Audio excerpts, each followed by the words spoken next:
The broadcast is now starting. All attendees are in listen-only mode.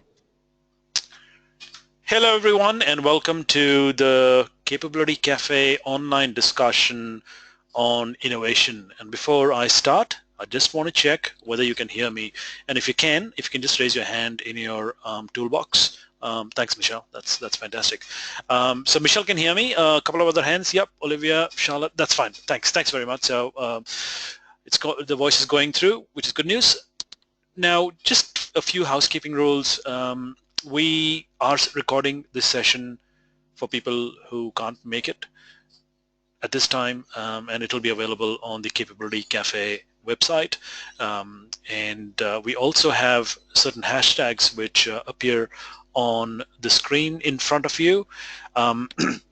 So if you're tweeting, please feel free to use that hashtag.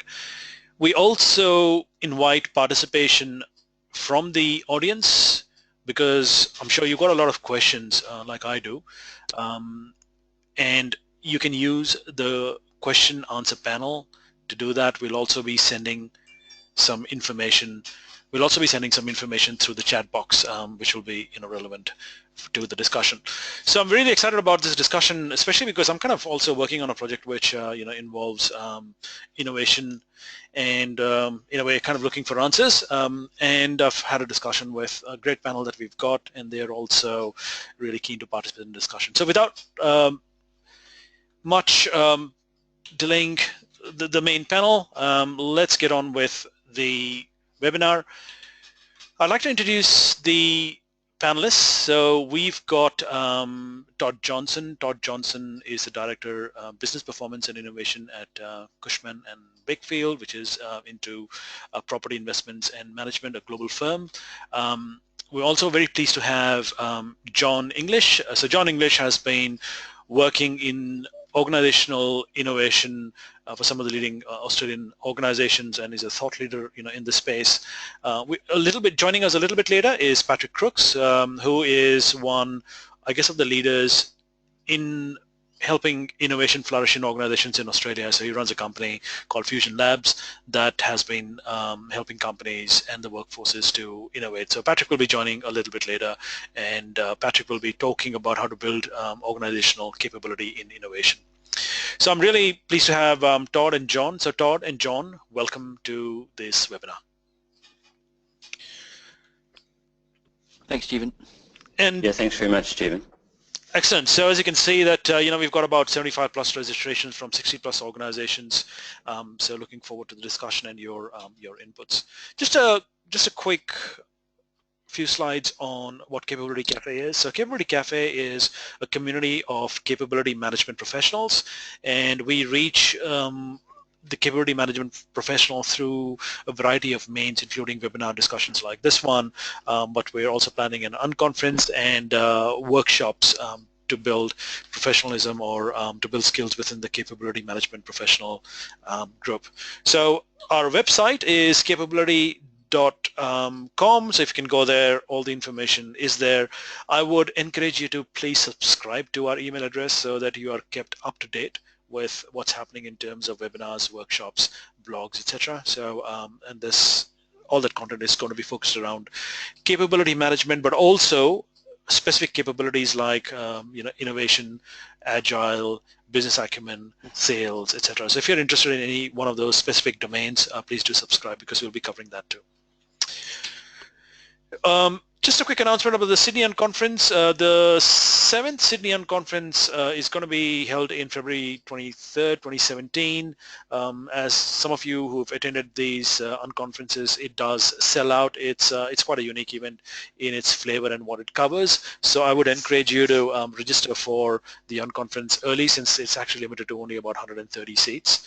And we've got excellent feedback from the Melbourne Unconference in September, and you can see the feedback in the charts where we've got pretty much very good or good rating. So very good is the green graph, and good is the red.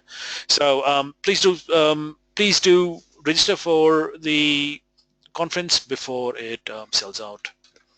Now the other workshop that we've kind of running in response to request from our community is Agile for Learning Design. So this is running on 23rd November. Will be facilitated by myself and Vikram, who is a Scrum Alliance certified Scrum Master. We've recently run this workshop for a senior learning design team at one of the banks, one of the big four banks in September last month, and it went really well. So it's a one-day, pretty hands-on, experiential workshop, and really we'll be applying the principles of Agile in a live project during the workshop. So it'll be mostly hands-on. It's a pretty hands-on workshop rather than just listening to slides. So the link is there on CapabilityCafe.com. So if you're interested, please do register. Just to frame our discussion, one of the questions that everybody asks is, what do you mean by capability? So our definition of organizational capability is a combination of knowledge, skills, competencies, which are people-centric, but also the processes and systems, and very importantly, the culture to support a capability. So just giving skills and competencies in isolation may not work, and I think this might be the case in innovation. So we'll cover that. In terms of the key skills for capability professionals that we're kind of focusing on is business acumen, because I think that's key to understand how a business works. But business analysis, learning, design and development, change management, a couple of others like workforce management, etc., which we are kind of focusing on through our webinars and through our workshops. If you are a capability management professional, please look forward to these events. So just getting into innovation, there is some research that we did, or a couple of slides on innovation, which kind of reflects, which is similar to the last slide in terms of this is some research from Deloitte, talking about the 4 key components that successful organizations have in common. So it's the innovation approach, so there is a well thought out approach. There's also resources and structure and organization to make that happen. The funding, which is the resources and competencies, the funding, the talent and the tools made available in the organization, and finally the metrics and incentives to measure it. And looking forward to hearing from John and Todd about what they're doing with that in that space. Next is a graph or a slide from McKinsey, which and we'll send you the links through the chat very soon. But really the 8 essentials of innovation, which include aspire, choose, discover, evolve. So there's a whole process that is around that. So I think what we'll be discussing is there is a science process around that, but there's also, I think, a bit of art in making the workforce and the whole organization innovative. Okay, so just moving on to some of the statistics supplied by you during the registration process. So 45% of the people registered for the webinar indicated they kind of have innovation or a similar term in their title. So they're kind of focusing on innovation, while 55% don't necessarily have that in the title, but might be capability or L&D or HR or business professionals. So it's quite an interesting and even split in the audience. So very keen to hear from both sides of that title. The question we asked in the survey was about how important innovation is, and you can see that 49+% said it was either very important, that we can't survive without it, or or it is important. So if you add those up, it's 35 plus 50, about 85% actually said that it was either very important or important, right?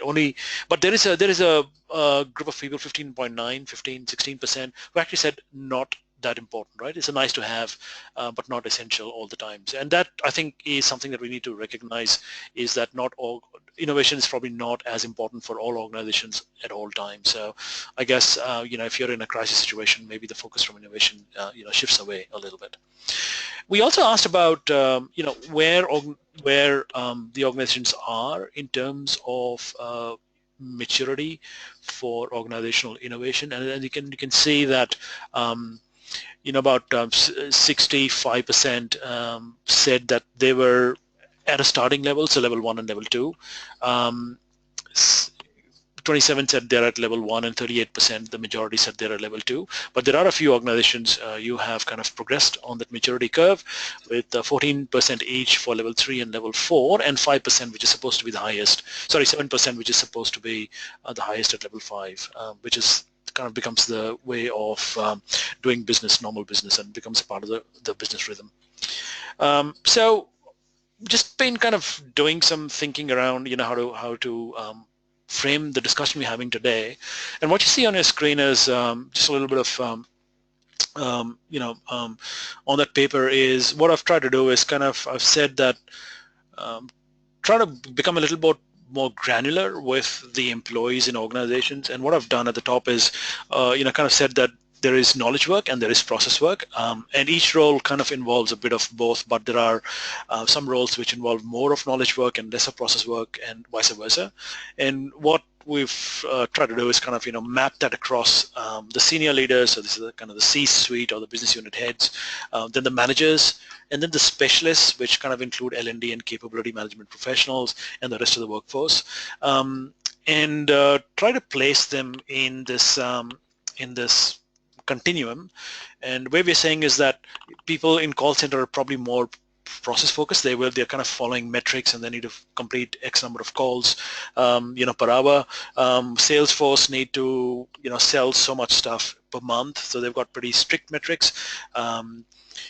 The product managers or people involved in developing new products probably have more knowledge work. So they're kind of, I guess, innovating new products, so they've got a big component of knowledge work. And what that means is that their work is variable, so no 2 days are exactly similar and are substantially different. And they also have discretion about how they spend their time in terms of the knowledge work. Process work, on the other hand, is less discretion and it's more structured. And as you can see that we've kind of said the C-suite, the business heads probably are more towards knowledge work. Product managers towards knowledge work. L&D probably fall in the middle. Obviously depends upon what role you're doing, but there's the creative or creating learning offerings to implementing, which follows a process, and the call center, which is I think fairly regimented. So the other thing, the little dollar notes is kind of how they're rewarded. So you can see the Salesforce and the call center, I guess, are rewarded according to extremely strict metrics. In the terms of Salesforce, I mentioned it's monthly, weekly targets or yearly targets. Call center, it's metrics around the number of calls and satisfaction metrics. Business heads around the growth, profitability, etc. So I think the angle here is that if your rewards are based on metrics, is there space to be innovative, or is innovation important enough for you to fit into those metrics, or your efforts? So even though C-suite and business heads may have discretion, do they actually focus on innovation if they're rewarded for growing business and have no time to innovate? The other slide, going very quickly, is, so based on either you're doing the knowledge work or the process work, I'm just wondering whether it kind of falls into two different types of innovations. Are kind of the big disruptive innovation, which is more appropriate for knowledge work, and maybe the small innovations, improvements, and it kind of includes, Kanban, Lean, small improvements, which is kind of more process, because they kind of, the workforce is sticking to a process and they kind of innovate the process.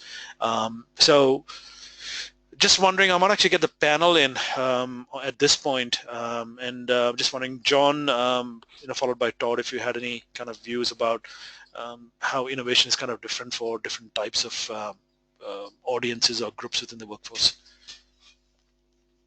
Jeevan, I think that's a pretty fair depiction. I'd probably extend the concept a little bit to the notion of search fields, which I'm going to touch upon a little later in my presentation. I think organisations benefit from being fairly clear about how they're going to go about the innovation process and who's going to do it.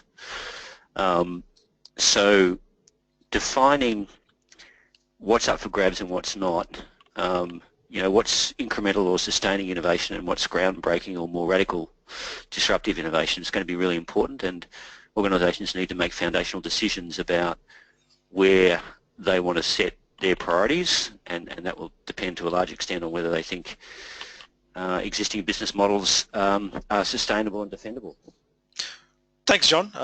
So looking forward to your presentation. Todd, any views on this? I know that you're at the start of the journey, so just seeing your views. Yeah, but no, I very much agree with you and with John. We look at it in the two ways. I've never placed actual positions within those two boxes, but I guess the way that we've looked at it is there is innovation at almost the horizon one, the sort of the business as usual, where you are making those improvements to how we deliver the business today.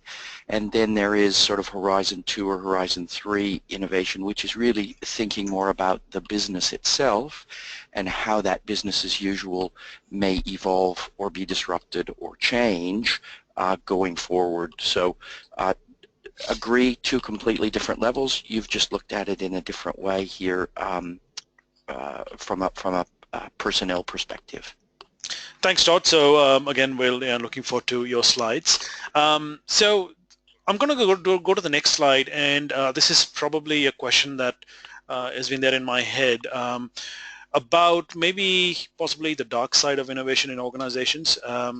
Is that if you kind of got, broadly speaking, these two groups, and if it is the one part of the organization or the knowledge workers kind of making the big innovations or kind of disrupting current business models, is the impact of that innovation, it might negatively impact people who kind of do the process work. So you kind of disrupt business, and the impact actually felt by I guess people involved in process work. So could that be the reason why they probably may not be that keen to involve themselves in innovation, or may see innovation as a threat to their jobs and what they do?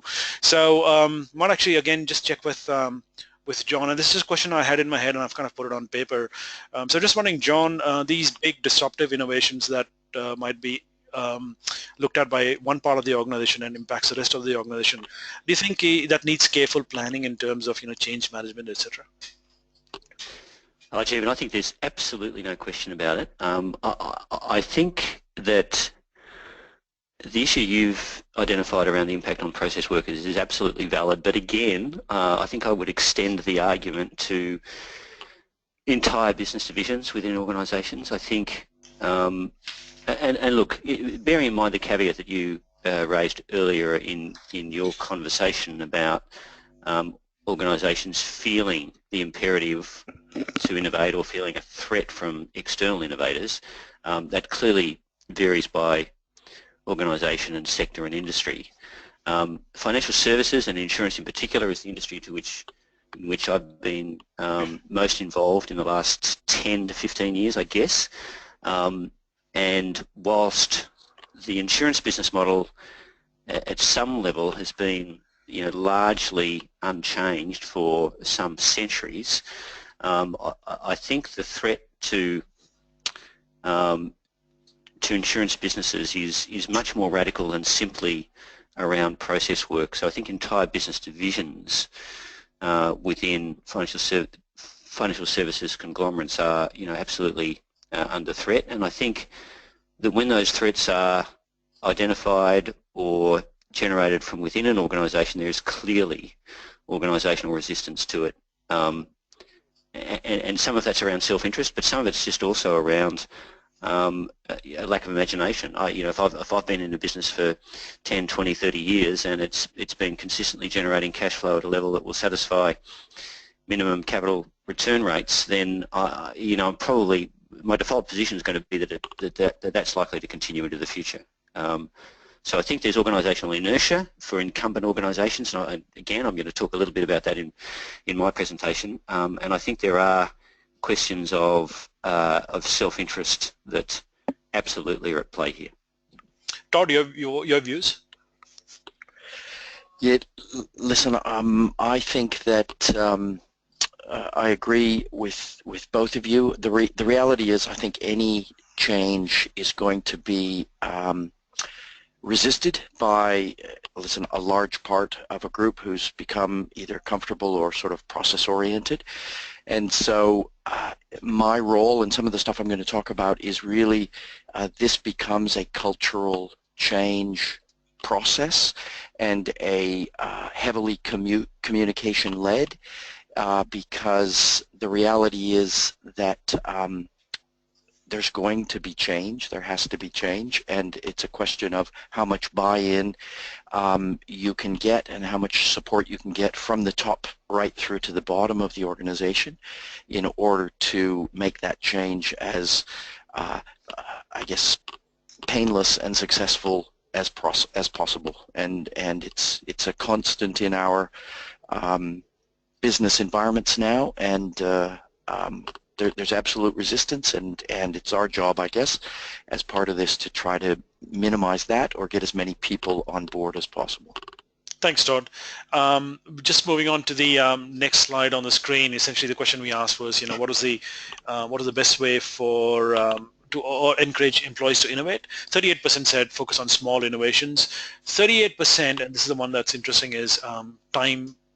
Give employees time to work on new ideas, and we know that there's a whole load of talk about overloading in terms of just work, but also cognitive overloading. So it'll be interesting, how organizations deal with this. But I'll move on to the next slide because there's another. Another factor there which I want to just focus on. The question was that what is required in organizations for innovation to flourish. 65.5% said allow risk taking and failure, which is that try out, and that's part of innovation. So you try, it works sometimes, most times it may not, but you don't get punished for that. So the lack of risk taking plus lack of time seems to be a pretty potent combination for which is a barrier for innovating in organizations. I'm just wondering, John and Todd, if you've kind of got views quickly on this, starting with John. Yeah, Chief, and again, I'm going to reference material that I'm going to talk about a little later. Sure. I think it's almost become an axiom, hasn't it, this notion of noble failure. I think that the more you set your innovation framework around disruptive new business models and building a portfolio of future growth options, so you move really beyond incremental process-driven improvements to the existing business model, then the more you have to build into the organisational DNA a tolerance for failure. And it's quite interesting to how you do that and how you set the right metric. Look, one of the things that I was going to talk about, I might talk about briefly now, is what is the right level of failure to tolerate? Sure. I don't think any of us are in a place to be prescriptive about this, but I caught up with Jonathan Davey, who runs innovation for NAB, a few weeks back, and I'd known Jonathan since his early days with A.T. Kearney. He now runs a well-funded, independently resourced innovation effort with a direct line to Andrew Thorburn, and he was saying that they'd run something like 45 six-week sprints around ideas that had come out of an ideation process over the last 18 months or so, and that 11 of those had been successfully converted into, had been successfully commercialised, so they'd met those sort of minimum returns on capital that are required to say, yes, we believe this is a sustainable business. And my initial reaction was, wow, that's a great hit rate. And his was much more considered. He said, well, actually, we think it's too high. And the clear inference there was that the organisation wasn't being ambitious enough or aggressive enough or creative enough to really tackle this notion of future growth options, and that they'd been too safe in the way they'd ideated. It was an interesting reflection. I was going, wow, that's bound to get people's attention. 25% of your ideas are being converted into successful businesses. That's an impressive track record. And he's going, well, actually, it's probably missing the point. The point is that the real big game changers we won't get to unless we really challenge ourselves and challenging ourselves in that way, almost of necessity, we'll see a decline in conversion rates. So I think this notion of tolerance of failure, it's almost a maximum again in the innovation space, is fundamentally right, but of course how you implement and how you respond to it is much more nuanced and much more, to use your parlance, in the category of an art form rather than a prescriptive science. Thanks, John. I'll actually hand it over to Todd now for his response and also to go through his slides. Todd, over to you. Yeah, listen, I guess our objective, I see that as part of the cultural change journey that we're trying to embrace, is that acceptance of failure. It's a very interesting question that I'd not considered, I guess, is what level of failure is acceptable. So from a first perspective, we certainly don't want to punish failure. We need to sort of be rewarding people for taking those risks, and our reward plans are focused less around success and more around participation at the stage that we're at. So getting involved, being involved, whether that's as a passive listener, whether that's as a participant in some of the forums and structures that we'll be establishing. First step is participation. So with that, maybe I'll jump in, Jeevan, as you said, and I'll tell you briefly, if we go to the next slide, a very quick overview of the company that I work for, Cushman & Wakefield. Cushman & Wakefield in Australia is the result of about a year and a half ago of a merger of 3 Australian businesses, which was UGL Services business, a property and transaction company called DTZ, and then another commercial real estate business called Cushman & Wakefield. Through our private equity owners in the US, those businesses were merged together to form the rebranded new Cushman & Wakefield about 12 or 14 months ago. And our business in Australia and New Zealand is the result of that merger. So today in Australia and New Zealand, we manage a number of large corporate and government clients from a real estate perspective. So we take care of all of their facilities, all of their leases, all of their project work that's required across a portfolio of more than about 27,000 properties. Today, we've got about 1,600 staff across ANZ, and we're in 15 offices across 13 cities. So I lay that out as the groundwork sort of so that hopefully the context of our innovation program makes sense to you from this starting point. So next slide, Jeevan. This slide, I apologize for sort of the complexity, but this is really the structure of our business, and we work on a matrix structure because that's what makes the most sense for the way that our business services are delivered to the clients. From an opportunities and challenges perspective, we've got about 60 client accounts, and in most cases we've got dedicated teams of people who are focused on those client accounts. Quite often they're on the client site. Some of them work out of our office space, but we've got this disaggregated delivery model because of that. We've got a legacy silo structure. So in bringing the 3 businesses together, we've got a number of silos that exist mostly around the account teams, where those people focus very much day to day in delivering their responsibilities to their clients, but don't necessarily interact with a lot of the other parts of the business. So another challenge that we face. The merger also brought together a real mix of cultures and systems and processes, and what we've done with that is we've seen that as an opportunity to standardize all of our processes. As you know, one of the challenges of any merger is in integrating the people and processes. The people side was very complementary, so we've brought together a really sort of a homogeneous group of people, but they came with a number of different processes and systems.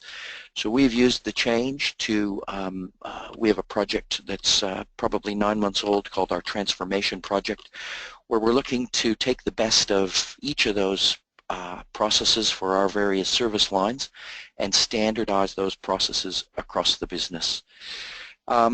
We've got quite a broad service offer, as I mentioned briefly. We were, of our 1,600 people, we've got about 200 of those people who are trade services, electricians, mechanics. We've got a large call center based out of Melbourne where we've got another 100 people, and then we've got about 1,300 people who provide project services, who provide facilities management, who provide sales and leasing, and who provide sort of the management across that. So we've got a very broad service offer, which means we've got a broad mix of both those sides of the business that Jeevan spoke about, both on the process side as well as on the sort of the big business side. And geographically, by function of the portfolios that we manage, so we manage the portfolios for a lot of banks, for Australia Post, for Caltex and BP. We are responsible in most small towns and cities and major centres right across Australia and New Zealand, so we've got a very broad footprint geographically to cover. And so this is sort of the starting point. So our innovation platform, if I can call it that, is really made up, and here's these two levels that I spoke about when Jeevan raised that issue earlier, is we think about it at an account level. So we've got those account teams, those people who are doing that business as usual delivery of our various services to the client base. And we're looking for ways for them to make changes, make positive changes, improve what they're doing, become more efficient and become more effective. And we're doing that in a number of ways. Let me start by saying that innovation to us now is really a fancy word for change, where innovation used to be you know, held in the C-suite, and it required some R&D dollars, and it required various approvals. We're now seeing sort of this time of what's called, or what I call, permissionless innovation, where people, without, you know, a lot of approvals and certainly without a lot of money, are in a position to change and make our business more effective. And so that's what we're trying to encourage at that account level. We're doing that through sort of peer group cooperation by trying to connect those silos that I spoke about before and create an avenue for those groups to interact and collaborate more effectively. By standardizing our tools and our processes, we can make that sharing a lot more simple, where in the past we would have had different processes and in many cases different reports or different deliverables. We're looking to standardize as many of those so that the synergy across the accounts, across the various peer groups, is becoming more consistent and therefore more transferable. We have a client insight program that is about 2 years old, so one of the things that we think is important in any of this change is really to consider what is the feedback that we're getting from our clients. Are the changes that we think are important actually important to them? And so this whole client insight program and the customer feedback has become a key part of that account level information.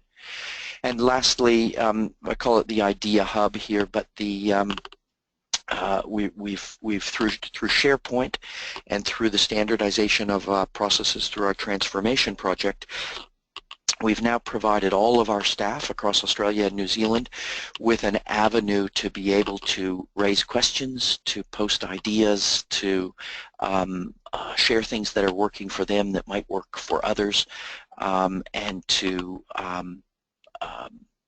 I guess create a hub where these ideas can come together.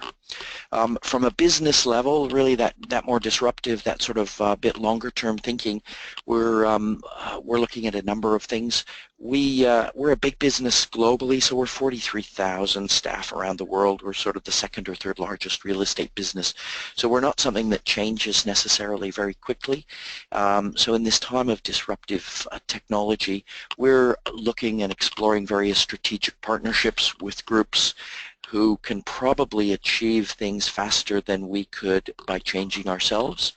So as a new exploration as part of that platform, we are engaging in a number of different conversations, both in Australia, New Zealand, and around the world that are about partnering with groups that 5 years ago we wouldn't have explored.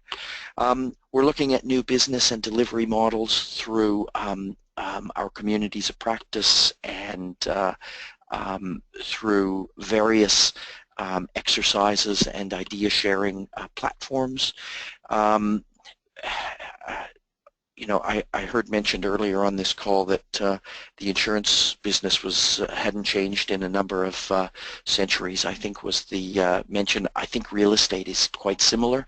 We as an industry have been very parochial, I think, in our ways, and we're vulnerable to a lot of disruption. I think that penny is dropping, and we're starting to get a little bit more aware of what is happening and what's possible. So we're exploring those new business and delivery models on a fairly regular horizoning basis at this point. And then we're investigating new ideas and technologies. You can see on that slide there's something that we've coined as go-to persons, but we have a core business where we deliver services that we've delivered for a long time, the likes of property management, project management, facilities management, call center services. Those are sort of our core services today.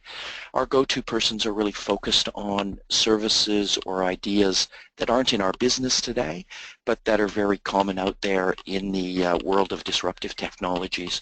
So we've had people volunteering who have an interest in those things to become a go-to person and become a bit of an expert in something like 3D printing.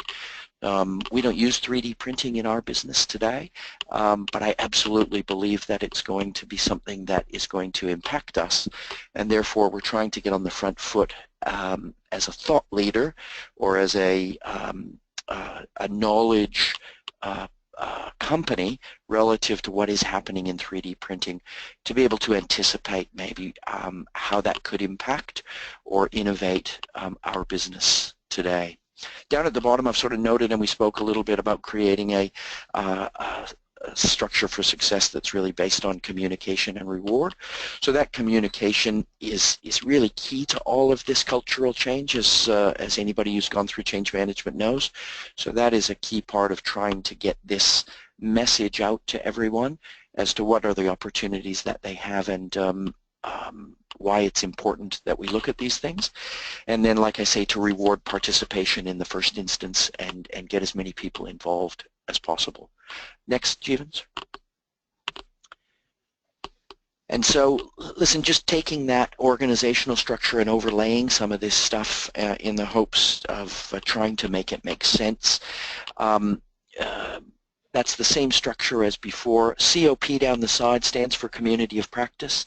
So one of the things that we've done is we've established these communities of practice across those peer groups. And the first initiative for those people has to become involved in the standardization of our processes for their particular service line. So from project management's perspective, we've got a community of practice that's led by our subject matter expert in project management, and there's a team of about 10 or 12 people who've put their hand up to say, I want to be part of that community of practice from its inception.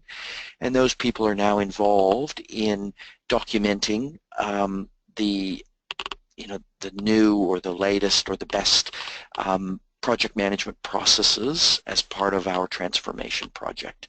That's the same for our sort of facilities management, our critical environments, our lease administration, and those gray boxes up at the top give you an idea of the standard business as usual service lines that we have in our business today. And so across those business lines is where we've established the communities of practice. Below those communities of practice, there are some sub-communities of practice, because facilities management, for example, has a lot of subgroupings and things. But for the purposes of this call, getting across the point that we're breaking down the silos or creating this peer connectivity through a through community of practice process is part of our journey. Jeevan said we're sort of early on in this journey, so it's a work in progress, but we're making progress. Within our talent pool, we've started to identify and reward in the sense of giving people the title of this subject matter expert role. And that's in various parts of the business. It may be a geographic expertise, it may be a service line expertise, and it may be a particular specialty within one of our business lines. But we've tried to identify some people who really bring something to the table when it comes to where to go to ask questions, who to seek advice from, who to involve in various, whether it's tenders or whether it's business improvement processes from a subject matter expert perspective. And then, as I mentioned earlier, the go-to persons, that's really the piece down at the bottom. So these are things that aren't in our business today, or they're very early in the adoption stage, but that we believe are things that we need to keep a finger on the pulse of. So things like 3D printing, remote sensors is a big thing in our industry of monitoring buildings without the use of people. New battery storage technology, artificial intelligence, bitcoins and crowdfunding. This is just a small list. We probably have 20 to 25 go-to persons and go-to topics within the business today. And again, as people investigate or find out interesting facts about those new topics, they then go to the Knowledge Hub and they can put those things up. Each of the go-to persons or categories has a blog on the SharePoint site, so they can be sharing articles, they can be sharing views that they've got, they can be sharing ideas as to how it may be transferable into our business, or they may have taken a position that that it's not something that's going to be appropriate for us at this particular time, in the hopes that through this new sort of time of social communication that there is a lot of to and fro and intercompany communication through the SharePoint site, so that those ideas begin to flow online, as well as us creating the opportunity to connect to these people. So in concept, we're trying to sort of make this cultural change through these types of structures and bring together both a knowledge strategy of taking what's in our people's heads and documenting it within the business, together with that business strategy in order to move forward. Todd, thanks very much for that. Thanks for that. I'll hand it over to John. John, over to you. Thanks, Stephen. And look, can I just say at the outset, thanks very much for the opportunity to participate. It's already been a lot of fun. Look, I guess both Todd and Patrick to come will talk a little bit about their organisations. I'm essentially, a one-man operator, having just spun out of a 2-year fixed-term contract with a major insurance group on the strategy and innovation front. So I'm just going to spend a couple of minutes for an audience that's given up an hour of its collective time to argue why you should listen to me. Okay, so I'm not part of a big organisation. Daedalus Consulting Group is essentially me. But look, I've been a strategist and an innovative strategist, I guess, as a professional for something well over 20 years and across 3 or 4 industries. I'm a big believer in cross-industry fertilisation. I got interested in the notion of innovation and change straight out of graduate management school, if I wasn't already interested, and got involved really at the outset with one of Australia's first and biggest incumbent startups, and that was the Ansett International venture.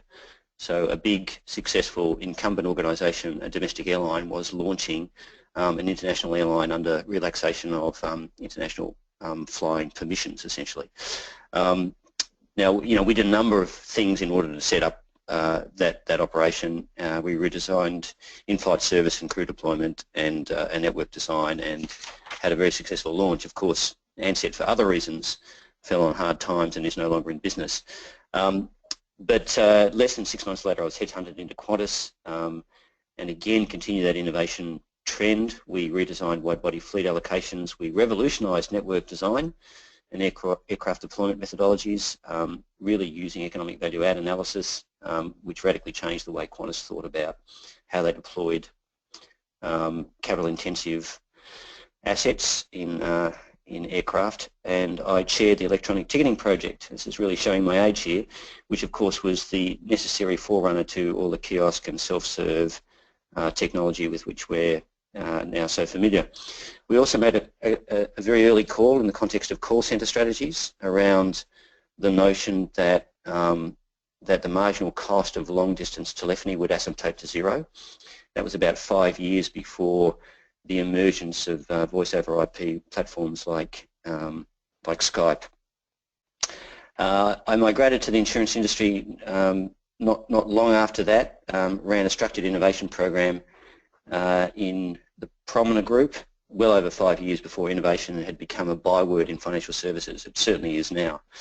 I introduced the notion of optimised pricing to the Prominent Group, which is a technical, mathematical way of pricing micro customer segments.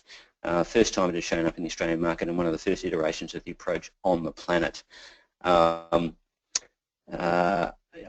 had a floating period, doing pretty much what I'm doing at the moment, where, just to pick up on Todd's point about innovation in real estate, I advised Real Estate View, which is the online portal that was established by the Real Estate Institute of Victoria, really before realestate.com and domain.com had gained a foothold. I worked on a whole lot of valuation and business model design, and I was adamant that I needed to take a preeminent position before those groups carved out the market. Unfortunately, my advice wasn't heeded, and that market is now absolutely owned by an oligopoly. I also have had time with a genuine and successful big data startup in the form of Demist Data. I welcome you to Google them. We basically built API connectivity through the web around online personal data sources in order to make predictions around propensity and around risk, both credit risk and insurance risk. And I've done a whole bunch of other things as well. I led the Cyberlinks initiative at the turn of the century that Royal Sun Alliance participated in as a foundation member, which was Australia's first aggregated strategic sourcing business across multiple industry verticals. So, so I lay claim to some pedigree in the innovation space. Look, I appreciate that we haven't got a lot of time here. I wanted to preface my remarks by, because essentially I'm going to talk about both the organisational imperatives, but also the organisational impediments to innovation, and I wanted to put that in the context of a couple of dimensions, one being organisational maturity and the other being this notion of search fields. So I've rather crudely depicted three rough segments, I guess, around organisational maturity. Perhaps another phrase to describe this segmentation might be innovation propensity. Obviously, at the startup end, the bootstrapper, venturer end, you've got young, high-growth, agile organisations. I've included my old firm of Demist Data in there, and I've included Uber because although the Uber business model is now heavily commercialised and their funding is assured, they still exhibit many of the behaviours of startups, and I've had a fair bit to do with them in the context of the insurance offer for their drivers over the last few months. And then we have businesses that have really emerged post-PC, post-smartphone, post-digital economy, like Samsung and Apple and Google and Microsoft, and to some degree they've managed to institutionalise an innovation capability and an innovation culture. I wasn't going to talk about either of those segments. I was going to really confine myself to the challenge of incumbents. So long-established firms where there's a very strong commitment to existing business models, and talk a little bit about the difficulty that those organisations have in really tackling innovation in a systematic way. The Boston Consulting Group run, like a lot of these tier 1 consulting firms, have run all sorts of metrics and measurements over long-established organisations, and it's clear that incumbent organisations overestimate the longevity of their business model. And this is one of the real problems I believe confront the insurance sector. The model has been enduring for such a period that anybody with any experience quite naturally expects it to continue. And of course, just like investment markets, timing is everything. So when the worm turns is anybody's guess. It may be a series of incremental changes, it may be something that's far more radical. But as a consequence, incumbents find it very hard to devote the intellectual energy and the resource allocation to invest in new business models. So just wanted to make that clear at the outset. It's that incumbent segment that I wanted to confine my comments to. The second lens, I guess, through which I wanted to hold this conversation was around the question of search fields. Now, there's any number of ways you can define this, but you know, some people talk about incremental sustaining innovation, which is really improving the existing business model and getting more out of it. You know, and Clayton Christensen would say, you know, that's fine until you massively overshoot customer expectations and make yourself vulnerable at the bottom end from disruptors. And then there's more what McKinsey would call the Horizon 2 and 3 areas, which I'm going to call, you know, creating new business models and preparing for the future. That is setting up a portfolio of future growth options and optimizing their present value. So, you know, I think to some extent, if I can paraphrase Todd a little bit, there's a fair bit of activity occurring in his organisation around search fields 1 and 2 as I've defined them, improving existing business processes and innovating within existing business models. And let me not denigrate that in any way. You know, improving operational performance is absolutely critical. Inevitably, those changes get aped and value migrates to customers in a competitive market, which is fine, right? So from a public policy point of view, we love that. From a strategic point of view and a shareholder value creation point of view, of course, we want to create something that's not readily replicable. And, you know, in a radically changing digital world, incumbents, in my view, must look increasingly to search fields 3 and 4. Are there new business models that we can create or adjacencies that we can exploit? And what are the options, what are the more radical options that we need to consider for the you know, the more distant future, I guess.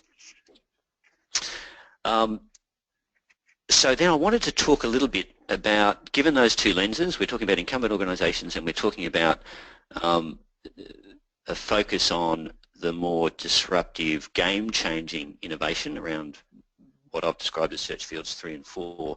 What are the minimum requirements for effective innovation amongst incumbent firms? And I've put 4 up on this slide, and to a large degree they're overlapping. So I'm not sort of pretending that they're discrete categories. The notion of ambidexterity really runs as a theme through all these, but incumbent organisations are faced with this dilemma that a startup, a pure startup, doesn't have. That is, they have a commitment, often as a listed company, to cash flow generation with an existing business model. And maximising that cash flow is absolutely a legitimate and important consideration. And anything that threatens that, you know, clearly threatens share price. If I was looking to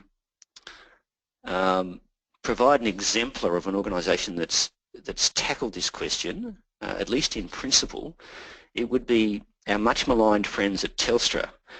So, as we know, fixed line telephony to for retail punters to homes has been in free-fall decline for a number of years, and it's a high-margin part of their business.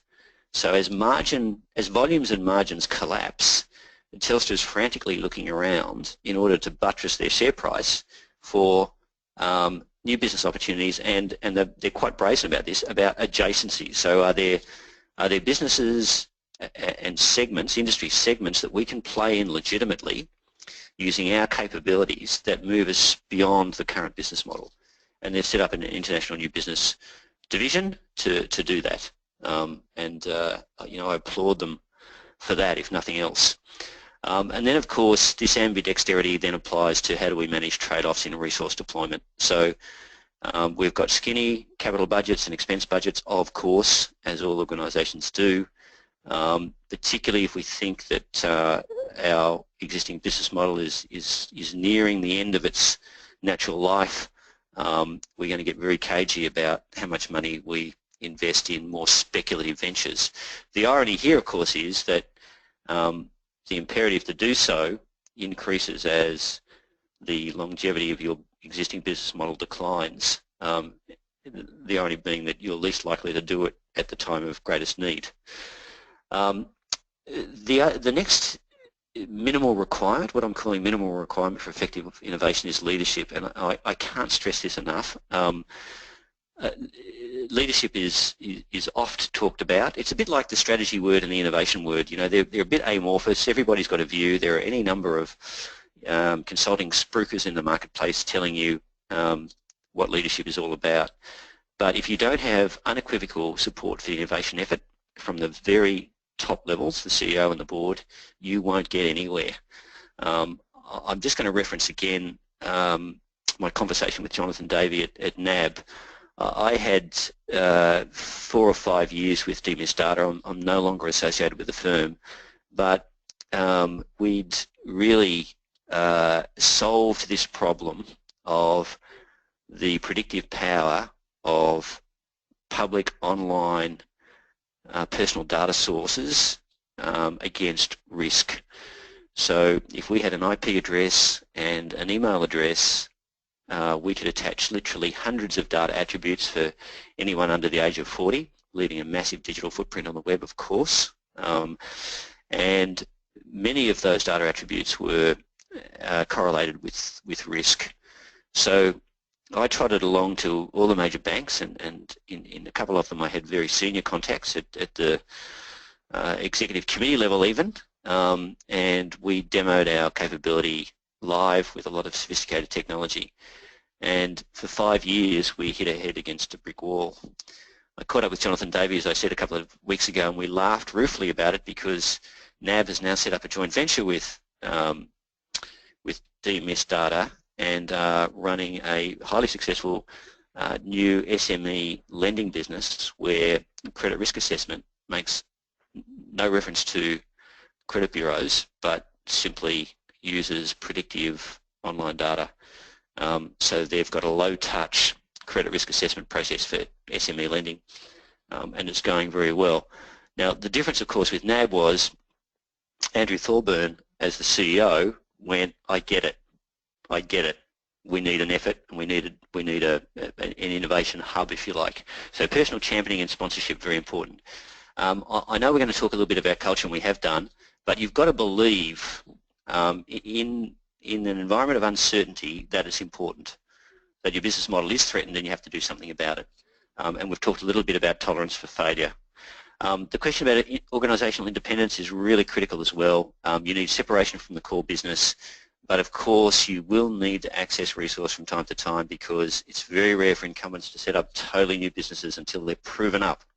So in that sort of proof of concept phase in your stage gating, you need separation, but you need access to critical resources. Must have light touch governance. This is this notion that Todd, I think, talked about earlier about a permissions environment. You need to reduce the requirement to seek permission for every time you move, and you must have your own independent sources of funding. I'm moving a little bit quickly here. I'm getting a bit of a wind up from Jeevan. I just wanted to conclude with some reflections on the ideation process. So if you are invested in search fields 3 and 4, you will need a process through which you generate ideas. And just opening the communication floodgates to all and sundry to come up with ideas rarely succeeds. In fact, I'd almost go so far as saying it never succeeds. Now, I'm a little bit of a proponent of Gary Hamel. I used his ideas and methodologies at the Prominent Group some 12 or 15 years ago. These are unabashedly pinched from him. This is the stuff that really challenges incumbent organisations. Time and space, diversity and connectedness are not natural for process-driven incumbent organisations, but they're absolutely critical to idea generation, notwithstanding the fact that many of the ideas that do come out of an appropriate ideation process, and these are just the high-level parameters that I'm recommending here, will end up as dross. It's this notion of high failure rates. So ideation to a very significant extent is a volume game, but incumbents need to grant their process those 3 dimensions: time and space, diversity and connectedness. Now, I think I might leave it there, Jeevan. Is that okay? Yeah, thanks. Thanks, John. I think there's lots in there. I think we'll have to call you for another webinar. But I'm going to hand it over to Patrick. Patrick, over to you. Patrick, as you're aware, has been associated with Learning Cafe. So Patrick, over to you. Patrick, you there? Yeah, sorry, I was just unmuting. Hi there.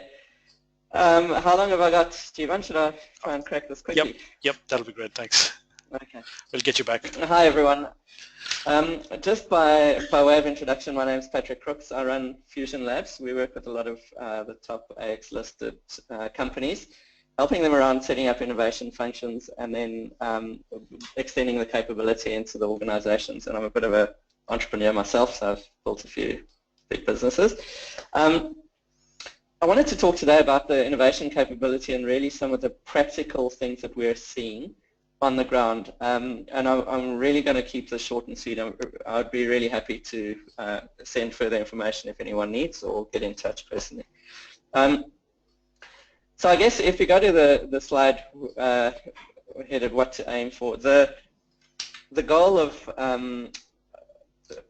what people are trying to achieve, I mean, I think the last speaker was 100% correct in terms of saying we need to understand, A, where we're trying to go in terms of which horizon we're aiming for. So are we trying to simply improve on what we're doing, or are we trying to go big?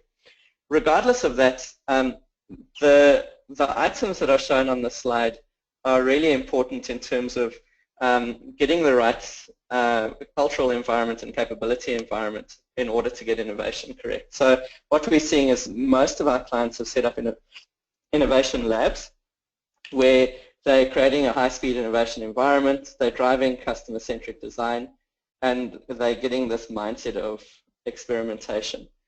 But the problem that they're having is once you try and take stuff out of the lab and try and scale it into the larger organization, that's where they're really battling, and that is in part that ambidextrous organization. How do I take something that's been in a pretty sterile environment free from the antibodies and scale it?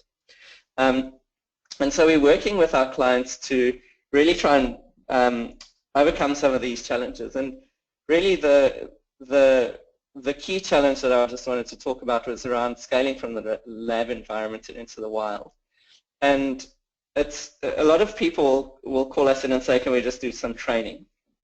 And it's really capabilities development to get this right, and I've seen it in the previous slides, really extends beyond just getting the people's skill set right.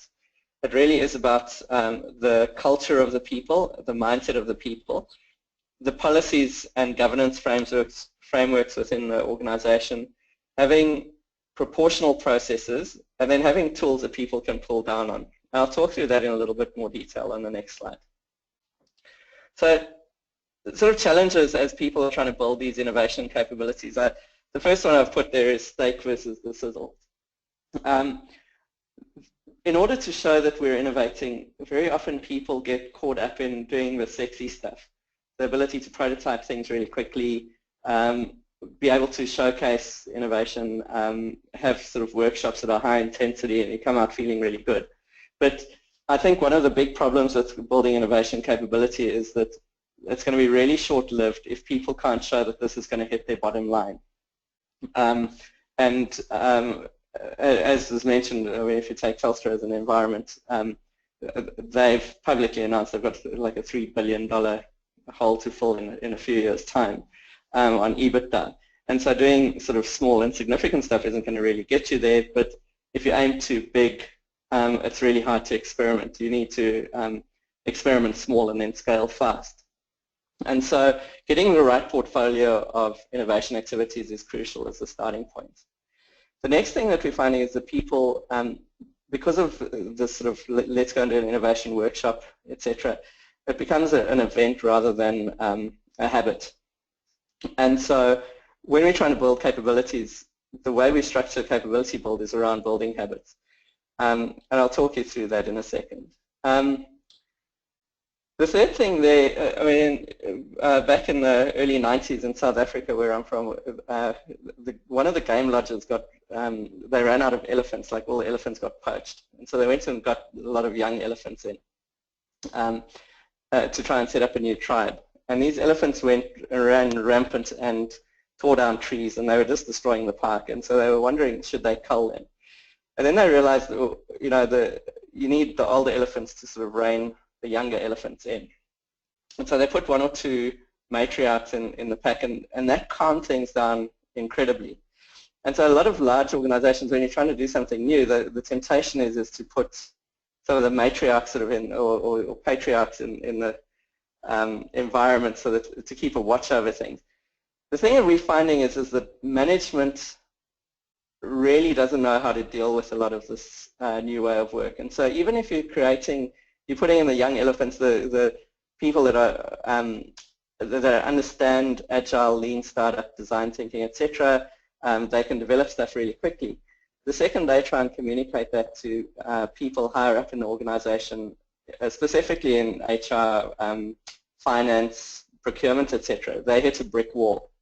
And so in any program that we run, we actually spend as much time with the different lines of business and the different supporting activities to try and ensure that they understand how they need to govern the projects and how to put proportional governance around things. Because it's one thing putting a governance process in place, but it's also another thing saying to people, you know, if I'm giving a team autonomy and a way of work that is self-driven, what's my new role as a manager or executive? And so we spend a lot of time trying to fix that, because if you can't fix that third problem, you actually, innovation's going to die the second it leaves the lab. The half-life problem for me is around training, where a lot of companies think that you're training for the skills side of things, put people through sort of the sheep dip approach, and they'll get on with the job once they've left in terms of the innovation area. That's simply not the case, and we're finding we need to do a few things. So the one thing is giving people a base of way of work. This is how you do design thinking, lean startup, but also a lot of coaching. So we spend more time coaching than actually training in order to build capabilities in an organization. And so I suggest anyone who's trying to build a capability needs to focus on the coaching as well as the tools, like having a common set of tools that they're providing. In terms of boiling the ocean, this is a big question that people are asking as to, we often get requests that I need to train 5,000 people. And when we look at that, we sort of, well, what are you trying to really achieve? Those 5,000 people, you can put 5,000 people through training, they're going to forget about what they've learned in 6 months' time, whatever the case is. When they actually come to need to use those tools, they're going to have lost the relevance of it. And they also don't appreciate the value of tools before they've actually had the problem they're trying to solve. And so for us, it's a matter of building, instead of trying to sort of sheep up 5,000 people, what we do is we try and build critical mass of capabilities team by team. And we really go deep into an organization, so it might be the digital team, and take 500 people through a program. And from there it grows out. It might even be 100 people to start off with. And from there we expand so that you've got not just the critical mass of training and skills, but the mindset as well, and critical mass of success. People that have tried this before, they're starting to understand the way of work, and the rest of the organization starts seeing it and understands it. The other thing about that is by taking one department at a time is you can also create real depth of skills, so that you can train the trainers, which is a great way to drive things. The point 6 is an interesting thing that we've seen in organizations where they've been trying to, the more you get into coaching and doing stuff outside, like giving people tool sets plus coaching plus training plus helping mentor, etc. Suddenly we found that a lot of training departments don't know how to deal with it, because they go, tool sets isn't on my budget, I'm more training, so if you're going to do training I can pay for that, but if the second you start putting in proper processes, that falls outside of our remit. And I think one of the biggest lessons for me is you've got to look at this holistically, and not just in terms of skills development. It really has to be the processes, etc., that you push with this. And so the budget split is just it's just indicative of how corporates normally think around what's under my responsibility, and I'd really urge people to put together the right people from across the different functions and say, how do we build capability as a whole, rather than just through a learning and development department giving some part of this, some other department giving. It really has to be a whole of business effort. And then the final thing that I just wanted to note, which I've seen it's referred to a lot before in this, is mindset trumps skill set, and it really is the case that the biggest problem our clients are facing is finding people that can really challenge the norms and think in a really pragmatic way and want to drive things really quickly, like the fast cycle time, hands-on workers that can think strategically. And so I would suggest that the focus should be on the mindset as much as the skill set in any activities that you do. And for us, the way we do that is really immersive activities where we learn by doing consistently. And you can weed out people that are that don't have the right mindset. When I say weed out, it's just you can focus on those that do have the right mindset and really upskill them and use them as catalysts throughout the organization. Yeah, that's about it. I apologize, I'll just sort of rush through pretty quickly. We've done a lot of research on how to overcome fear of failure, more holistically doing the DNA, and also what the capabilities are across design thinking, lean startup, corporate innovation, etc.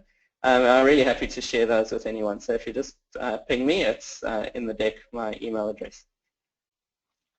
Thanks, Stephen. Thanks, Patrick. I mean, you know, we've got three speakers with so much knowledge, insights, and practical experience. We probably should have positioned this as a 2-hour webinar, but nobody has 2 hours nowadays. But hey, you know what, Patrick, we're going to send across the slides, but more importantly, we've got the recording. So if you want to replay the recording, it'll come to you in a follow-up email that we'll send along with the link to the slide deck. So at this point in time, I think this is where we'll finish. There's such a lot of content, but I think we are kind of more keen to just make sure that people are exposed to a lot of content, and you can always go into more depths and details by either contacting the panelist or seeing or reading the stuff that they've referred to. So I'd really like to thank all the panelists and all the participants, and especially those who've stayed behind, because I think there's some really valuable stuff at the end. So thanks once again, and we look forward to having you at the next Capability Cafe webinar. Thanks to the panel, and thanks to the participants. Thanks, Stephen. Thank you, Stephen. Yeah, cheers, Stephen. So disconnect, just close your window, go to webinar window, and that'll disconnect. Thanks, everyone.